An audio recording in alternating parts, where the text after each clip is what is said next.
Self-reliance is not just an essay, it's a challenge. Ralph Waldo Emerson argues that the greatest prison is the need for approval. Society rewards conformity. Emerson demands something far harder. Trust your own mind. Self-Reliance by Ralph Waldo Emerson.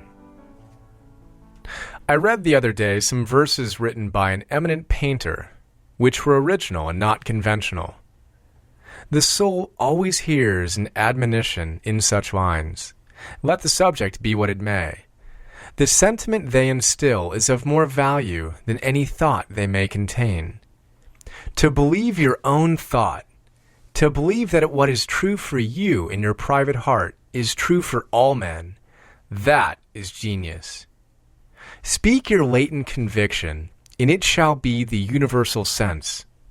For the inmost in due time becomes the outmost, and our first thought is rendered back to us by the trumpets of the last judgment.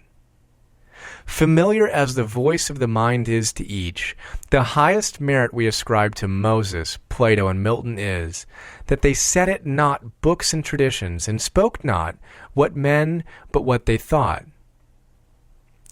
A man should learn to detect and watch that gleam of light which flashes across his mind from within, more than the luster of the firmament of bards and sages. Yet he dismisses without notice his thought, because it is his. In every work of genius, we recognize our own rejected thoughts. They come back to us with a certain alienated majesty. Great works of art have no more affecting lesson for us than this. They teach us to abide by our spontaneous impression with good-humored inflexibility than most when the whole cry of voices is on the other side. Else, tomorrow a stranger will say with masterly good sense precisely what we have thought and felt all the time, and we shall be forced to take with shame our own opinion from another. There is a time in every man's education when he arrives at the conviction that envy is ignorance, that imitation is suicide, that he must take himself for better, for worse, as his portion, that though the wide universe is full of good, no kernel of nourishing corn can come to him but through his toil bestowed on that plot of ground which is given to him to till. The power which resides in him is new in nature, and none but he knows what that is which he can do, nor does he know until he has tried. Not for nothing one face, one character, one fact makes much impression on him, and another none. This sculpture in the memory is not without pre-established harmony. The eye was placed where one ray should fall, that it might testify of that particular ray. We but half express ourselves, and are ashamed of that idea which each of us represents. It may be safely trusted as proportionate and of good issues, so it be faithfully imparted. But God will not have his work made manifest by cowards. A man is relieved and gay when he has put his heart into his work and done his best. But what he has said or done otherwise shall give him no peace. It is a deliverance which does not deliver. In the attempt, his genius deserts him. No muse befriends, no invention, no hope. Trust thyself. Every heart vibrates to that iron string. Accept the place the divine providence has found for you, the society of your contemporaries, the connection of events. Great men have always done so, and confided themselves childlike to the genius of their age, betraying their perception that the absolutely trustworthy was seated at their heart, working through their hands, predominating in all their being. And we are now men, and must accept in the highest mind the same transcendent destiny, and not minors and invalids in a protected corner, not cowards fleeing before revolution, but guides, redeemers, and benefactors, obeying the almighty effort, and advancing in chaos and the dark. What pretty oracles nature yields us on this text, in the face and behavior of children, babes, and even brutes. That divided and rebel mind, that distrust of a sentiment because our arithmetic has computed the strength and means opposed to our purpose, these have not. Their mind being whole, their eye is as yet unconquered, and when we look in their faces, we are disconcerted. Infancy conforms to nobody. All conform to it.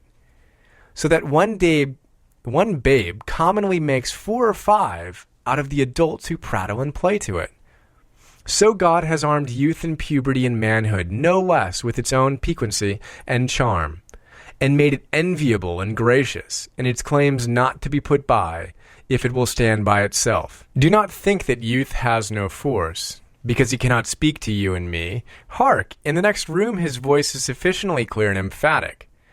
It seems he knows how to speak to his contemporaries. Bashful or bold, then, he will know how to make us seniors very unnecessary.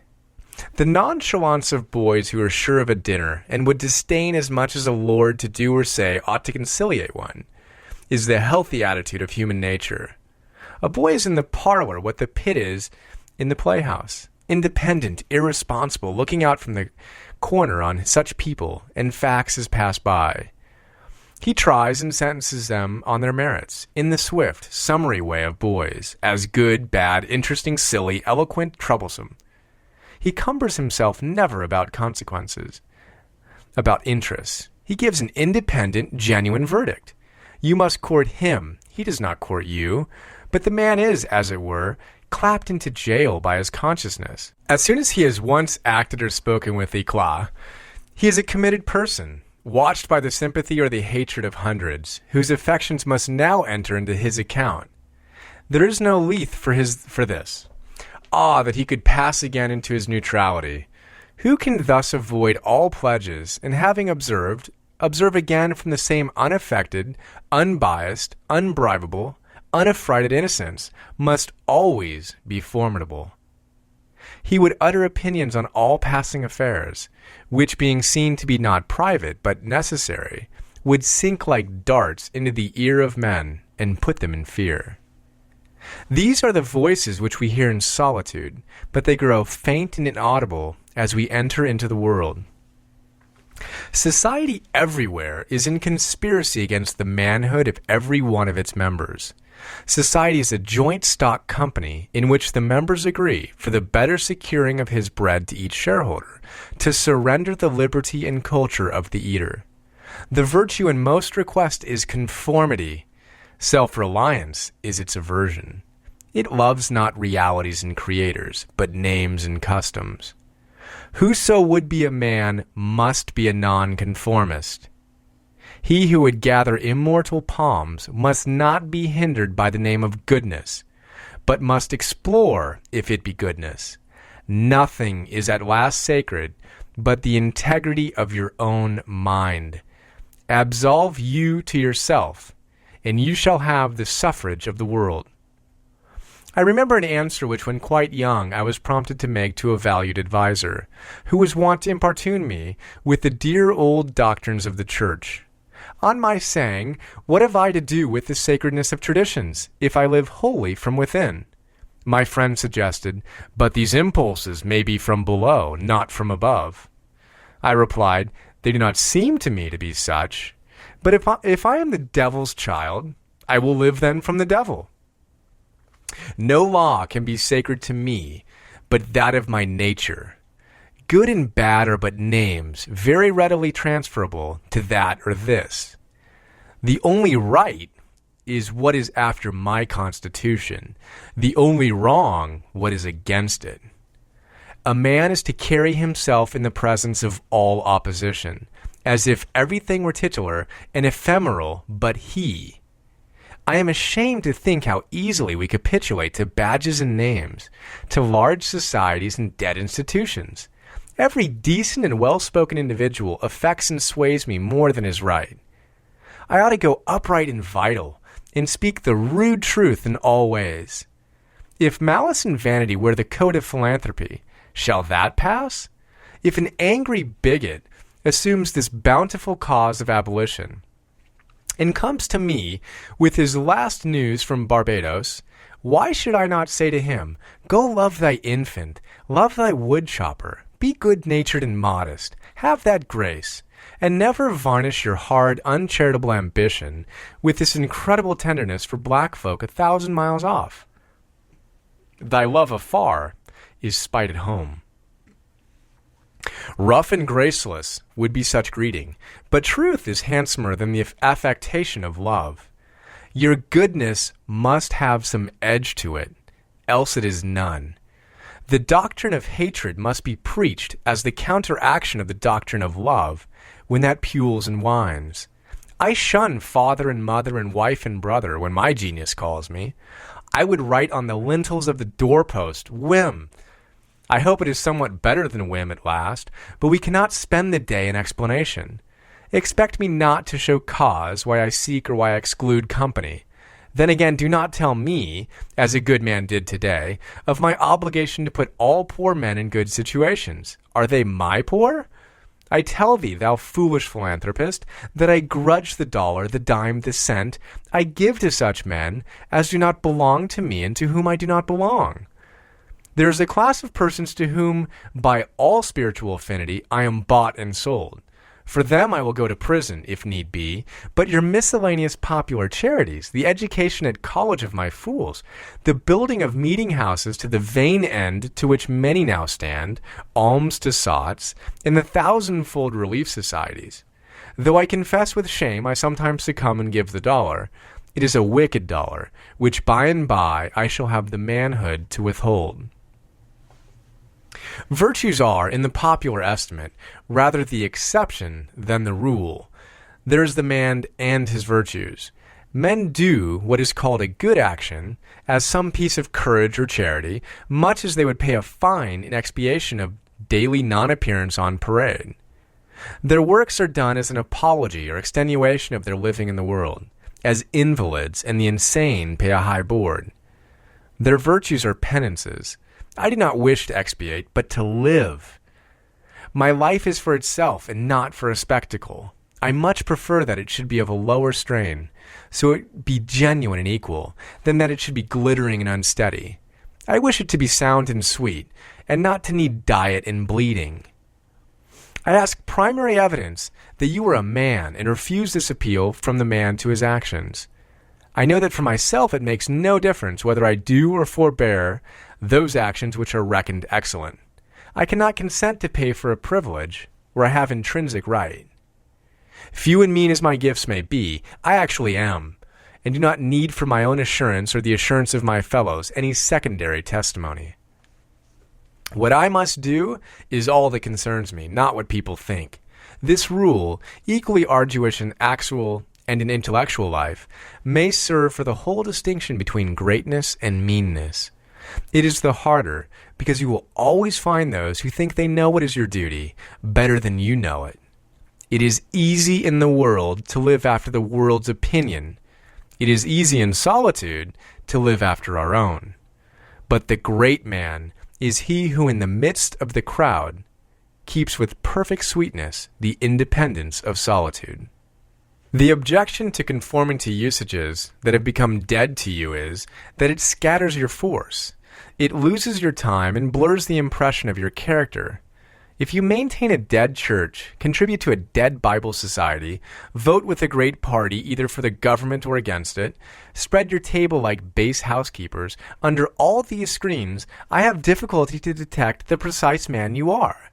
And of course, so much force is withdrawn from your proper life. But do your work, and I shall know you. Do your work, and you shall reinforce yourself.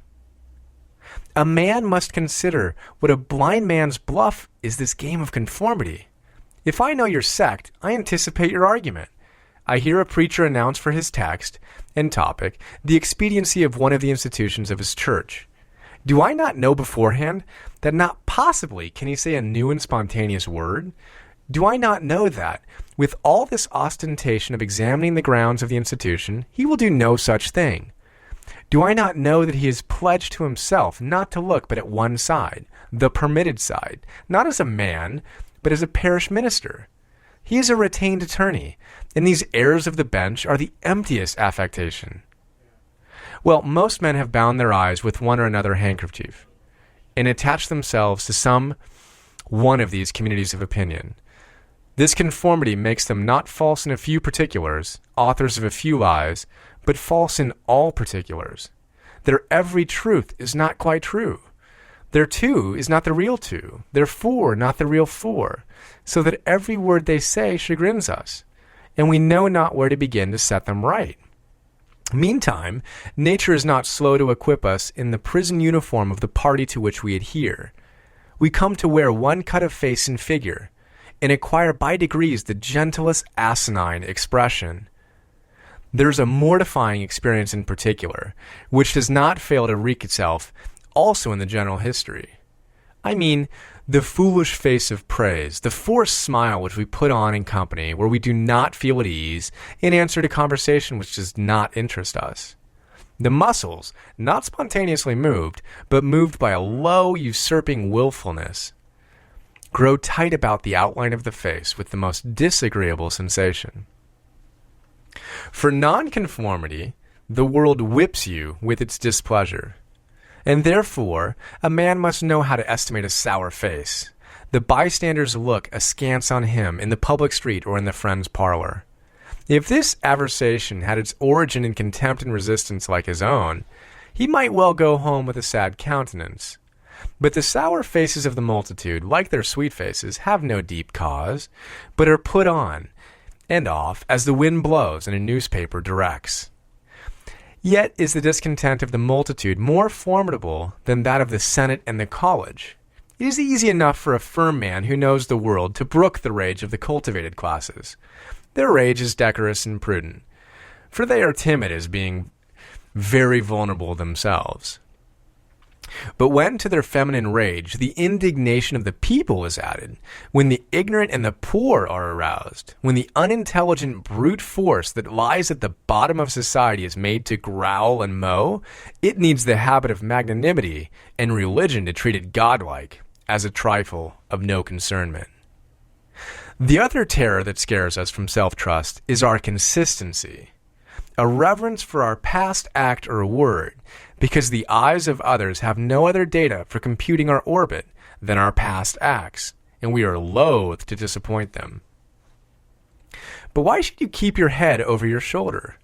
Why drag about this corpse of your memory, lest you contradict somewhat what you have stated in the past or at that public place? Suppose you should contradict yourself. What then? It seems to be a rule of wisdom never to rely on your memory alone, scarcely even in acts of pure memory, but to bring the past for judgment into the thousand-eyed present and live ever in a new day. In your metaphysics you have denied personality to the deity. Yet when the devout motions of the soul come, yield to them heart and life, though they should clothe God with shape and color. Leave your theory, as Joseph his coat, in the hand of the harlot, and flee. A foolish consistency is the hobgoblin of little minds, adored by little statesmen and philosophers and divines. With consistency, a great soul has simply nothing to do. He may as well concern himself with his shadow on the wall.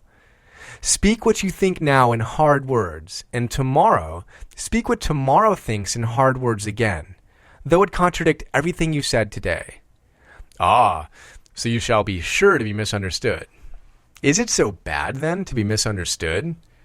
Pythagoras was misunderstood, and Socrates, and Jesus, and Luther, and Copernicus, and Galileo, and Newton, and every pure and wise spirit that ever took flesh. To be great is to be misunderstood. I suppose no man can violate his nature. All the sallies of his will are rounded in by the law of his being, as the inequalities of Andes and Himalaya are insignificant in the curve of the sphere. Nor does it matter how you gauge and try him. A character is like an acrostic, or Alexandrian stanza. Read it forward, backward, or across. It still spells the same thing. In this pleasing, contrite wood life which God allows me, let me record day by day my honest thought without prospect or retrospect, and I cannot doubt it'll be found symmetrical, though I mean it not and see it not.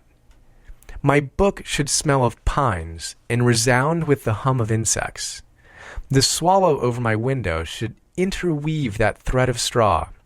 he carries in his bill into my web also. We pass for what we are. Character teaches above our wills. Men imagine that they can communicate their virtue or vice only by overt actions, and do not see that virtue or vice emit a breath every moment. There will be an agreement in whatever variety of actions, so they be each honest and natural in their hour. For of one will, the actions will be harmonious, however unlike they seem. These varieties are lost sight of at a little distance, at a little height of thought. One tendency unites them all. The voyage of the best ship is a zigzag line of 100 tacks. See the line from a sufficient distance, and it straightens itself to the average tendency. Your genuine action will explain itself, and will explain your other genuine actions. Your conformity explains nothing. Act singly, and what you have already done singly will justify you now. Greatness appeals to the future. If I can be firm enough today to do right, and scornize, I must have done so much right before as to defend me now. Be it how it will, do right now. Always scorn appearances, and you always may. The force of character is cumulative. All the foregone days of virtue work their health into this. What makes the majesty of the heroes of the Senate in the field, which so fills the imagination? The consciousness of a train of great days and victories behind. They shed an united light on the advancing actor. He is attended as by a visible escort of angels. That is it which throws thunder into Catham's voice, and dignity into Washington's port, and America into Adam's eye. Honor is venerable to us because it is no ephemeris. It is always ancient virtue. We worship it today because it is not of today. We love it and pay it homage because it is not a trap for our love and homage, but is self-dependent, self-derived, and therefore of an old, immaculate pedigree, even if shown in a young person. I hope in these days we have heard the last of conformity and consistency. Let the words be gazetted and ridiculous henceforward. Instead of the gong for dinner, let us hear a whistle from the Spartan fife. Let us never bow and apologize more. A great man is coming to eat at my house. I do not wish to please him. I wish that he should wish to please me. I will stand here for humanity, and though I would make it kind, I would make it true. Let us affront and reprimand the smooth mediocrity and squalid contentment of the times, and hurl in the face of custom and trade and office the fact which is the upshot of all history, that there is a great responsible thinker and actor working wherever a man works. That a true man belongs to no other time or place, but is the center of things. Where he is, there is nature. He measures you, and all men, and all events. Ordinarily, every body in society reminds us of someone else, or of some other person. Character, reality, reminds you of nothing else. It takes place of the whole creation. The man must be so much that he must make all circumstances indifferent. Every true man is a cause, a country, and an age, requires infinite spaces and numbers, and time fully to accomplish his design. And posterity seem to follow his steps as a train of clients. A man Caesar is born, and for ages after we have a Roman Empire. Christ is born, and millions of minds so grow and cleave to his genius that he is confounded with virtue and the possible of man. An institution is the lengthened shadow of one man, as monachism of the hermit Antony, the Reformation of Luther, Quakerism of Fox, Methodism of Wesley, abolition of Clarkson, Scipio Milton called the height of Rome. In all history resolves itself very easily into the biography of a few stout and earnest persons. Let a man then know his worth, and keep things under his feet. Let him not peep or steal or skulk up and down with the air of a charity boy, a bastard, or an interloper in the world which exists for him. But the man in the street, finding no worth in himself which corresponds to the force which built a tower or sculptured a marble god, feels poor when he looks on those. To him, a palace, a statue, or a costly book have an alien and forbidding air, much like a gay equipage, and seem to say like that, "Who are you, sir?" Yet they all are his, suitors for his notice, petitioners to his faculties, that they will come out and take possession. The picture waits for my verdict. It is not to command me, but I am to settle its claims to praise. That popular fable of the sot, who is picked up dead drunk in the street, carried to the Duke's house, washed and dressed and laid in the Duke's bed, and, on his waking, treated with all the obsequious ceremony, like the Duke, and assured that he had been insane, owes its popularity to the fact that it symbolizes so well the state of man, who is in the world a sort of sot, but now and then wakes up, exercises his reason, and finds himself a true prince. Our reading is mendicant and sycophantic. In history, our imagination plays as false. Kingdom and lordship, power and estate are a gaudier vocabulary than Private John and Edward in a small house in common day's work. But the things of life are the same to both. The sum total of both is the same. Why all this deference to Alfred and Scanderbeg and Gustavus? Suppose they were virtuous. Did they wear virtue out? As great a stake depends on your private act today, as follow their public and renowned steps. When private men shall act with original views, the luster will be transferred from the actions of kings to those of gentlemen.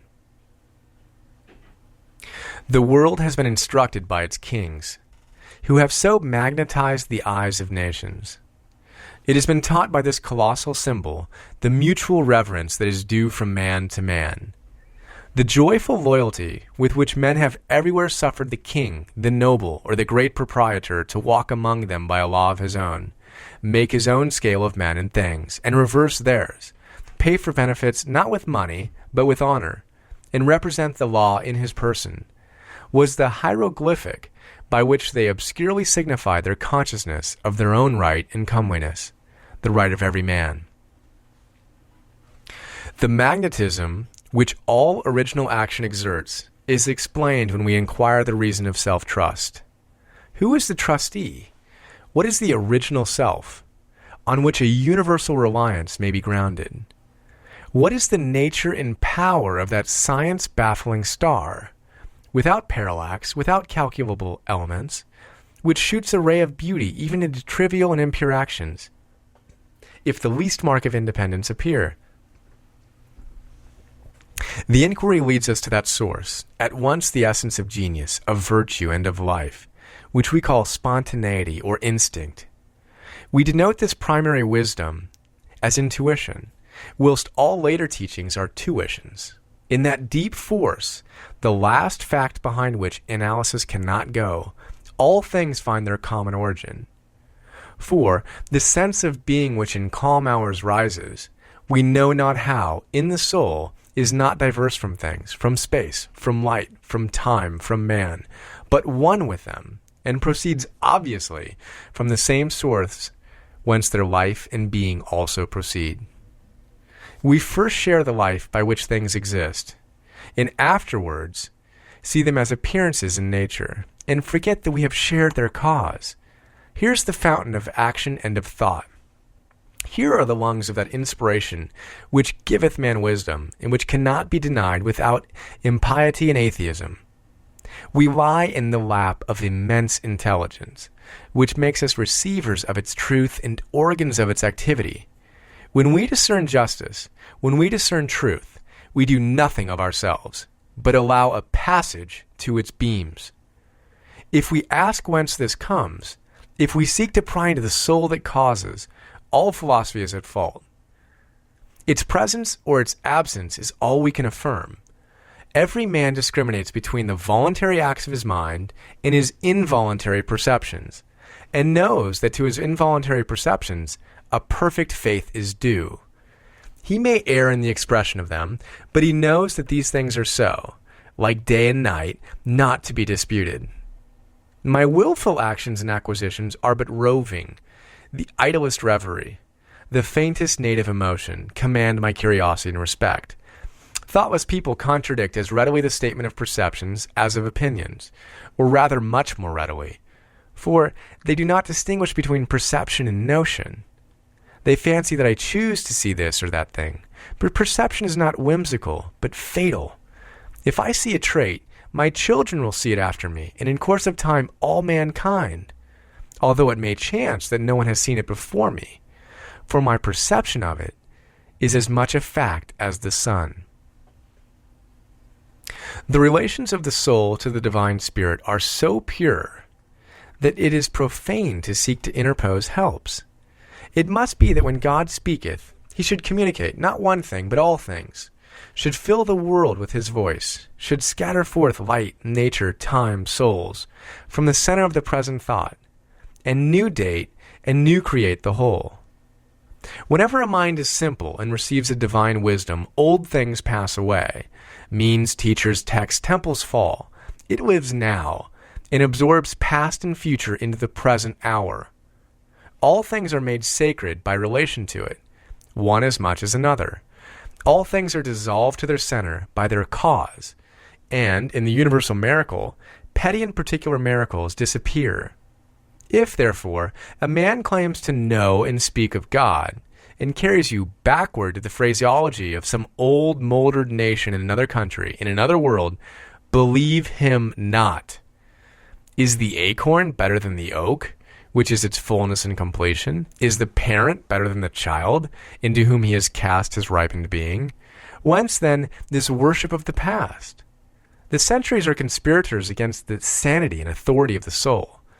Time and space are but physiological colors, which the eye makes, but the soul is light. Where it is day. Where it was is night. In history is an impertinence and an injury, if it be anything more than a cheerful apologue or parable of my being and becoming. Man is timid and apologetic. He is no longer upright. He dares not say, I think, I am, but quote some saint or sage. He is ashamed before the blade of grass or the blowing rose. These roses under my window make no reference to former roses or to better ones. They are for what they are. They exist with God today. There is no time to them. There is simply the rose. It is perfect in every moment of its existence. Before a leaf bud has burst, its whole life acts. In the full-blown flower, there is no more. In the leafless root, there is no less. Its nature is satisfied, and it satisfies nature in all moments alike. But man postpones or remembers. He does not live in the present, but with reverted eye laments the past, or, heedless of the riches that surround him, stands on tiptoe to foresee the future. He cannot be happy and strong until he too lives with nature in the present, above time. This should be plain enough. Yet see what strong intellects dare not yet hear God himself, unless he speak the phraseology of, I know not what David or Jeremiah or Paul. We shall not always set so great a price on a few texts, on a few lives. We are like children who repeat by rote the sentences of grandames and tutors, and, as they grow older, of the men of talent and character they chance to see, painfully recollecting the exact words they spoke. Afterwards, when they come into the point of view which those who had uttered those sayings, they understand them, and are willing to let go of the words. For, at any time, they can use words as good when occasion comes. If we live truly, we shall see truly. It is as easy for the strong man to be strong as it is for the weak to be weak. When we have new perception, we shall gladly disburden the memory of its hoarded treasures as old rubbish. When a man lives with God, his voice shall be as sweet as the murmur of the brook and the rustle of the corn. And now at last, the highest truth on this subject remains unsaid, probably cannot be said, for all that we say is the far-off remembering of the intuition. That thought, by what I can now nearest approach to say it, is this. When good is near you, when you have life in yourself, it is not by any known or accustomed way. You shall not discern the footprints of any other. You shall not see the face of man. You shall not hear any name. The way, the thought, the good shall be wholly strange and new. It shall exclude example and experience.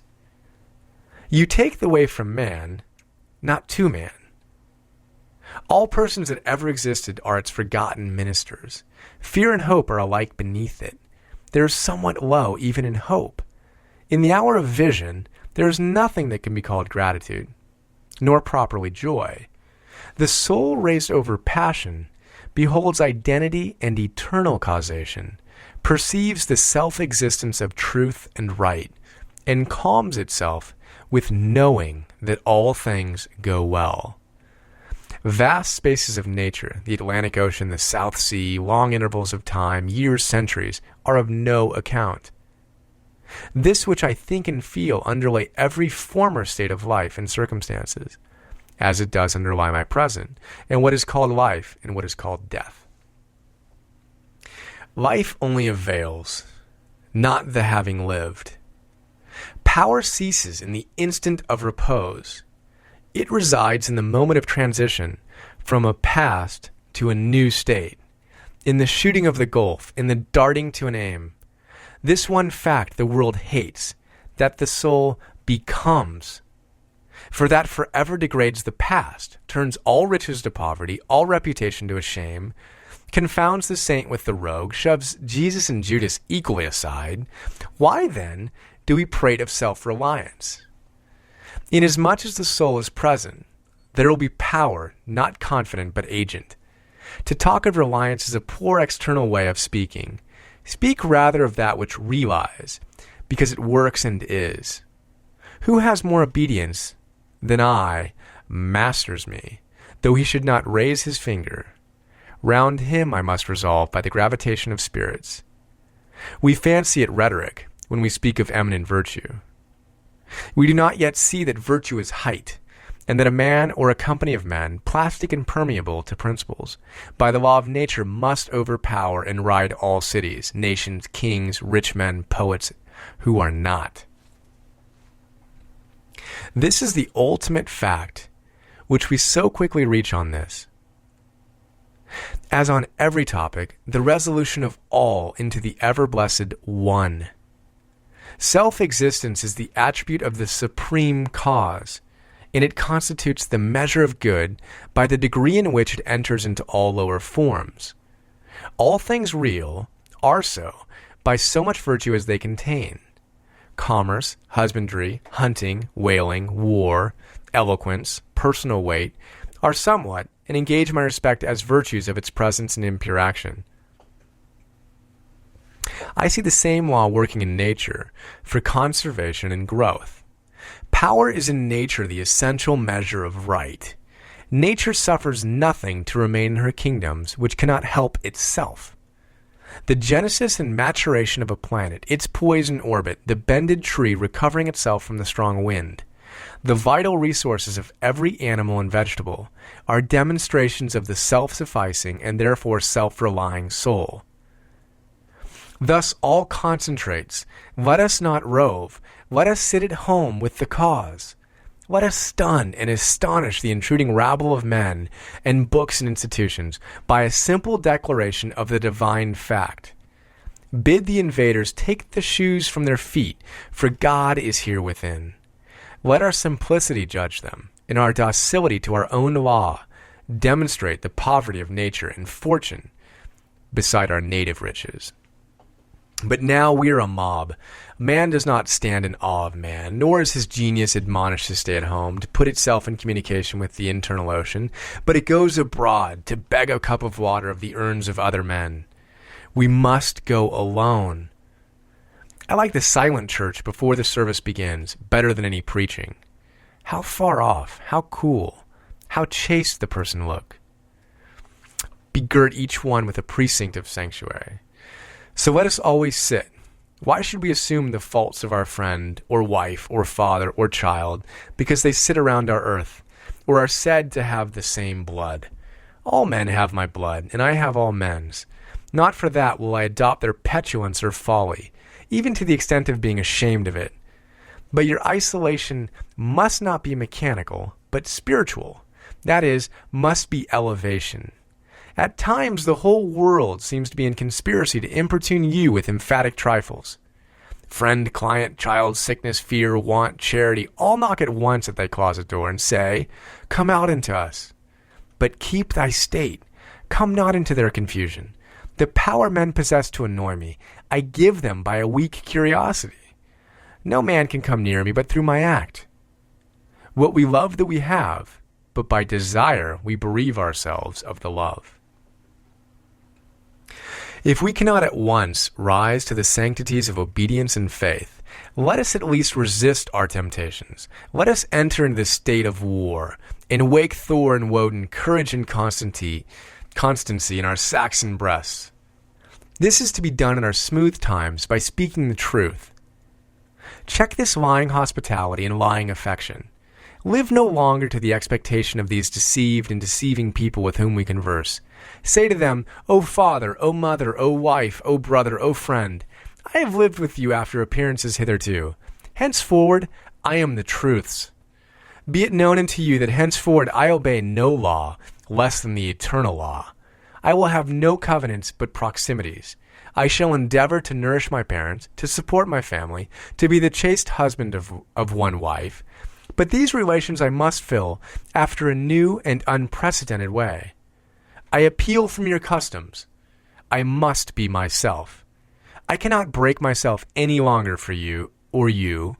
If you can love me for what I am, we shall be the happier. If you cannot, I will still seek to deserve that you should. I will not hide my tastes or aversions. I will so trust that what is deep is holy, that I will do strongly before the sun and moon whatever innerly rejoices me and the heart appoints. If you are noble, I will love you. If you are not, I will not hurt you and myself by hypocritical attentions. If you are true, but not in the same truth with me, cleave to your companions. I will seek my own. I do this not selfishly, but humbly and truly.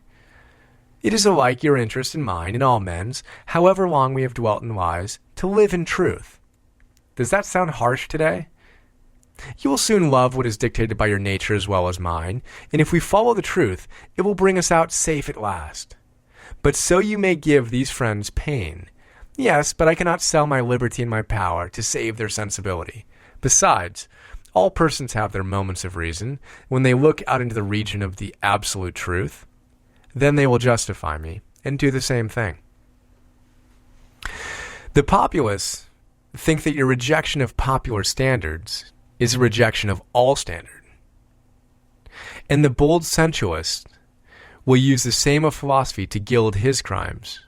But the law of consciousness abides. There are two confessionals, in one or the other of which we must be driven. You may fulfill your round of duties by clearing yourself in the direct or in the reflex way. Consider whether you have satisfied your relations to father, mother, cousin, neighbor, town, cat, and dog, whether any of these can upbraid you. But I may also neglect this reflex standard and absolve me to myself. I have my own stern claims in perfect circle. It denies the name of duty to my many offices that are called duties. But if I can discharge its debts, it enables me to dispense with the popular code. If anyone imagines this law is lax, let him keep its commandment one day. And truly, it demands something godlike in him who has cast off the common motives of humanity and has ventured to trust himself for a taskmaster. High be his heart, faithful his will, clear his sight, that he may in good earnest be doctrine, society, law, to himself, that a simple purpose may be to him as strong as iron necessity is to others.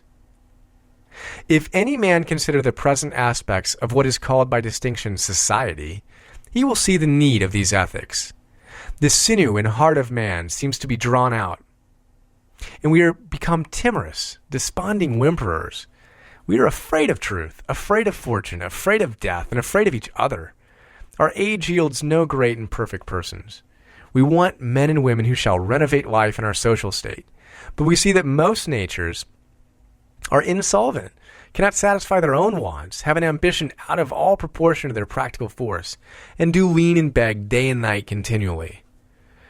Our housekeeping is mendicant, our arts, our occupations, our marriages, our religion. We have not chosen, but society has chosen for us. We are parlor soldiers. We shun the rugged battle of fate, where strength is born. If our young men miscarry in their first enterprises, they lose all heart.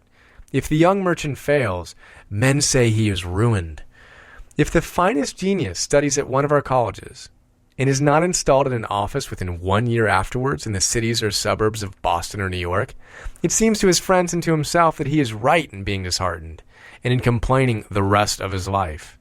A sturdy lad from New Hampshire or Vermont, who in turn tries all professions, who teams it, farms it, peddles, keeps a school, preaches, edits a newspaper, goes to Congress, buys a township, and so forth, in successive years, and always, like a cat, falls on his feet, is worth 100 of these city dolls. He walks abreast with his days, and feels no shame in not studying a profession, for he does not postpone his life, but lives already. He has not one chance, but 100 chances. Let a stoic open the resources of man, and tell men they are not leaning willows, but can and must detach themselves. That with the exercise of self-trust, new powers shall appear. That a man is the Word made flesh, born to shed healing to the nations, that he should be ashamed of our compassion, and that the moment he acts from himself, tossing the laws, the books, idolatries, and customs out of the window, we pity him no more, but thank and revere him. And that teacher shall restore the life of man to splendor, and make his name dear to all history. It is easy to see that a greater self-reliance must work a revolution in all the offices and relations of men, in their religion, in their education, in their pursuits, their modes of living, their association, in their property, in their speculative views. In what prayers do men allow themselves? That which they call a holy office is not so much as brave and manly. Prayer looks abroad and asks for some foreign addition to come through some foreign virtue. And it loses itself in endless mazes of natural and supernatural and mediatorial and miraculous. Prayer that craves a particular commodity, anything less than all good, is vicious. Prayer is the contemplation of the facts of life from the highest point of view. It is the soliloquy of a beholding and jubilant soul. It is the Spirit of God pronouncing his works good. But prayer as a means to effect a private end is meanness and theft. It supposes dualism, and not unity in nature and consciousness. As soon as the man is at one with God, he will not beg. He will then see prayer in all action. The prayer of the farmer, kneeling in his field to weed it, the prayer of the rower, kneeling with the stroke of his oar, are true prayers heard throughout nature, though for cheap ends. Karatak, in Fletcher's Bonduca, when admonished to inquire the mind of the God audate, replies, "His hidden meaning lies in our endeavors. Our valors are our best gods." Another sort of false prayers are our regrets. Discontent is the want of self-reliance. It is infirmity of will. Regret calamities if you can thereby help the sufferer. If not, attend your own work, and already the evil begins to be repaired. Our sympathy is just as base. We come to them who weep foolishly, and sit down and cry for company, instead of imparting to them truth and health in rough electric shocks, putting them once more in communication with their own reason. The secret of fortune is joy in our hands. Welcome evermore to gods and men is the self-helping man. For him, all doors are flung wide. Him all tongues greet, all honors crown, all eyes follow with desire. Our love goes out to him and embraces him because he did not need it. We solicitously and apologetically caress and celebrate him because he held on his way and scorned our disapprobation. The gods love him because men hated him. To the persevering mortal, said Zoroaster, the blessed immortals are swift. As men's prayers are a disease of the will, so are their creeds a disease of the intellect. They say with those foolish Israelites, "Let not God speak to us, lest we die." Speak thou, speak any man with us, and we will obey. Everywhere I am hindered of meeting God in my brother, because he has shut his own temple doors, and recites fables merely of his brothers, or his brother's brother's God. Every new mind is a new classification. If it prove a mind of uncommon activity and power, a Locke, a Lavoisier, a Hutton, a Bentham, a Fourier, it imposes its classification on other men, and lo, a new system. In proportion to the depth of the thought, and so to the number of the subjects it touches, and brings within reach of the pupil, is his complacency. But chiefly is this apparent in creeds and churches, which are also classifications of some powerful mind acting on the elemental thought of duty, and man's relation to the highest, such as Calvinism, Quakerism, Swedenborgism. The pupil takes the same delight in subordinating everything to the new terminology as a girl who has just learned botany and seeing a new earth and new seasons thereby. It will happen for a time that the pupil will find his intellectual power has grown by the study of his master's mind. But in all unbalanced mind, the classification is idolized, passes for the end, and not for a speedily exhaustible means, so that the walls of the system blend to their eye in the remote horizon with the walls of the universe. The luminaries of heaven seem to them hung on the arch their master built. They cannot imagine how you aliens have any right to see. How you can see, it must be somehow that you stole the light from us. They do not yet perceive that light, unsystematic, indomitable, will break into any cabin, even into theirs. Let them chirp a while and call it their own. If they are honest and do well, presently their neat new pinfold will be too straight and low, will crack, will lean, will rot and vanish. And the immortal light, all young and joyful, million-orbed, million-colored, will beam over the universe as on the first morning. It is for want of self-culture that the superstition of traveling, whose idols are Italy, England, Egypt, retain its fascination for all educated Americans.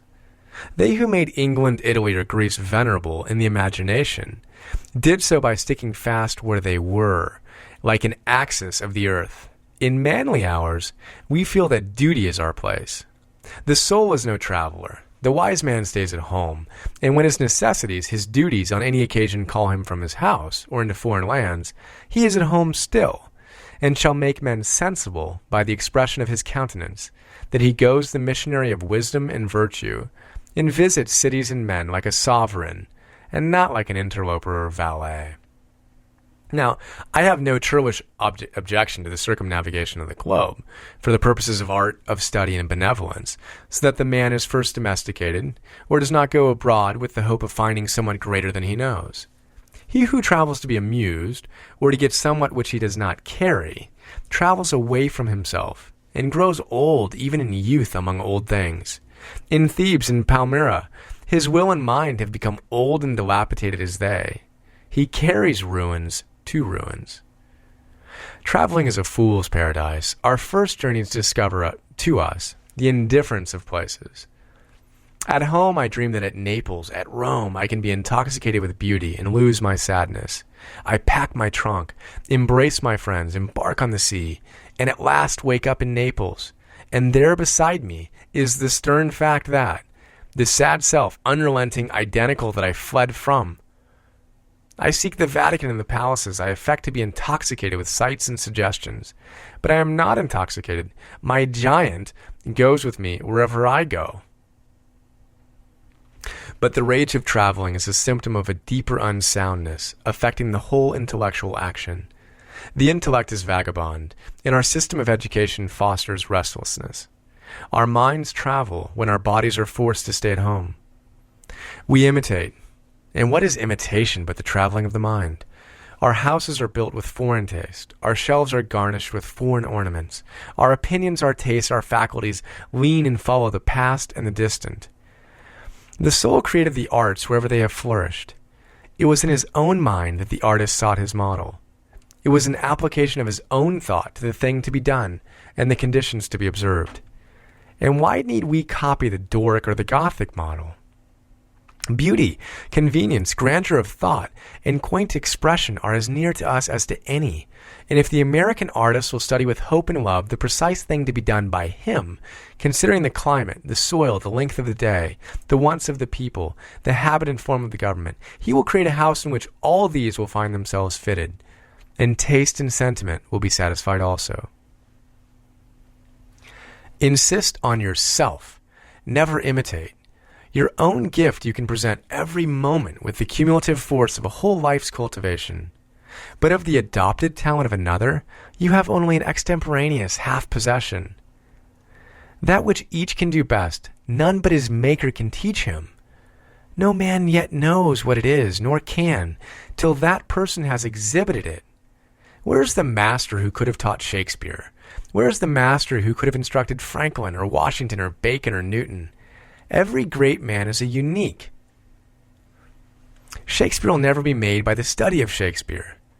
Do that which is assigned to you, and you cannot hope too much or dare too much. There is at this moment for you an utterance brave and grand, as that of the colossal chisel of Phidias, or trowel of the Egyptians, or the pen of Moses or Dante, but different from all these. Not possibly will the soul all rich, all eloquent with thousand-cloven tongue, deign to repeat itself. But if you can hear what these patriarchs say, surely you can reply to them in the same pitch of voice. For the ear and the tongue are two organs of one nature. Abide in the simple and noble regions of thy life. Obey thy heart, and thou shalt reproduce the foreworld again. As our religion, our education, our art look abroad, so does our spirit of society. All men plume themselves on the improvement of society, and no man improves. Society never advances. It recedes as fast on one side as it gains on the other. It undergoes continual changes. It is barbarous, it is civilized, it is Christianized, it is rich, it is scientific. But this change is not amelioration. For everything that is given, something is taken. Society acquires new arts and loses old instincts. What a contrast between the well-clad, reading, writing, thinking American with a watch, a pencil, and a bill of exchange in his pocket, and the naked New Zealander, whose property is a club, a spear, a mat, and an undivided 20th of a shed to sleep under. But compare the health of the two men, and you shall see that the white man has lost his aboriginal strength. If the traveler tell us truly, strike the savage with the broad axe, and in a day or two the flesh shall unite and heal, as if you struck the blow into soft pitch, and the same blow shall send the white to his grave. The civilized man has built a coach, but has lost the use of his feet. He is supported on crutches, but lacks so much support of muscle. He has a fine Geneva watch, but he fails of the skill to tell the hour of the sun. At Greenwich, nautical almanac he has, and so being sure of the information when he wants it, the man on the street does not know a star in the sky. The solstice he does not observe. The equinox he knows as little. And the whole bright calendar of the years without a dial in his mind. His notebooks impair his memory. His libraries overload his wit. The insurance office increases the number of accidents, and it may be a question whether machinery does not encumber, whether we have not lost by refinement some energy, by Christianity entrenched in establishments and forms some vigor of wild virtue. For every Stoic was a Stoic, but in Christendom, where is the Christian? There is no more deviation in the moral standard than in the standard of height or bulk. No greater men are now than ever were. A singular equality may be observed between the great men of the first and of the last ages. Nor can all the science, art, religion, and philosophy of the 19th century avail to educate greater men than Plutarch's heroes, 3 or 4 and 20 centuries ago. Not in time is the race progressive. Socrates, Anaxagoras, Diogenes are great men, but they leave no class. He who is really of their class will not be called by their name, but will be his own man, and, in his turn, the founder of a sect. The arts and inventions of each period are only its costume, and do not invigorate men. The harm of the improved machinery may compensate its good. Hudson and Bering accomplished so much in their fishing boats as to astonish Perry and Franklin, whose equipment exhausted the resources of science and art. Galileo with an opera glass, discovered a more splendid series of celestial phenomena than anyone since. Columbus found the New World in an undecked boat. It is curious to see the periodical disuse and perishing of means and machinery, which were introduced with loud laudation a few years or centuries before. The great genius returns to essential man. We reckon the improvements of the art of war among the triumphs of science, and yet Napoleon conquered Europe by the bivouac, which consisted of falling back on naked valor and disencumbering it of all aids. The emperor held it impossible to make a perfect army, said Las Casas, without abolishing our arms, magazines, commissaries, and carriages, until, in imitation of the Roman custom, the soldier should receive his supply of corn, grind it in his hand mill, and bake his bread himself. Society is a wave. The wave moves onward, but the water of which it is composed does not. The same particle does not rise from the valley to the ridge. Its unity is only phenomenal. The persons who make up a nation today, next year die, and their experience with them. And so the reliance on property, including the reliance on governments which protect it, is the want of self-reliance. Men have looked away from themselves and at things so long that they have come to esteem the religious, learned, and civil institutions as guards of property, and they deprecate assaults on these because they feel them to be assaults on property. They measure their esteem of each other by what each has, and not by what each is. But a cultivated man becomes ashamed of his property, out of new respect for his nature. Especially he hates what he has, if he sees that it is accidental, came to him by inheritance or gift or crime. Then he feels that it is not having.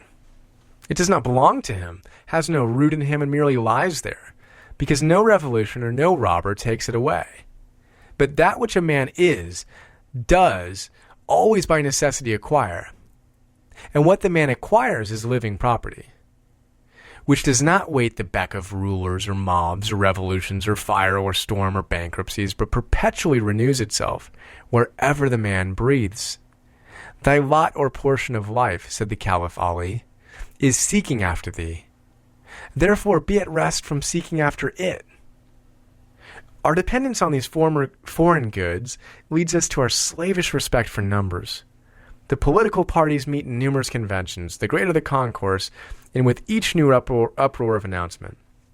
The delegation from Essex, the Democrats from New Hampshire, the Whigs of Maine, the young patriot feels himself stronger than before by a new 1,000 of eyes and arms. In like manner, the reformers summon conventions and vote and resolve in multitude. Not so, O friends, will the God deign to enter and inhabit you, but by a method precisely the reverse. It is only as a man puts off all foreign support and stands alone that I see him to be strong and to prevail. He is weaker by every recruit to his banner. Is not a man better than a town? Ask nothing of men, and in the endless mutation, thou only firm column must presently appear, the upholder of all that surrounds thee. He who knows that power is inborn, that he is weak because he has looked for good out of him and elsewhere, and so perceiving, throws himself unhesitatingly on his thought, instantly rights himself, stands in the erect position, commands his limbs, works miracles, just as a man who stands on his feet is stronger than a man who stands on his head. So use all that is called fortune. Most men gamble with her, and gain all and lose all as her wheel rolls. But do thou leave as unlawful these winnings, and deal with cause and effect, the chancellors of God. In the will, work and acquire, and thou hast chained the wheel of chance, and shall sit hereafter out of fear from her rotations. A political victory, a rise of rents, the recovery of your sick, or the return of your absent friend or some other favorable event raises your spirits, and you think good days are preparing for you. Do not believe it. Nothing can bring you peace but yourself. Nothing can bring you peace but the triumph of principles.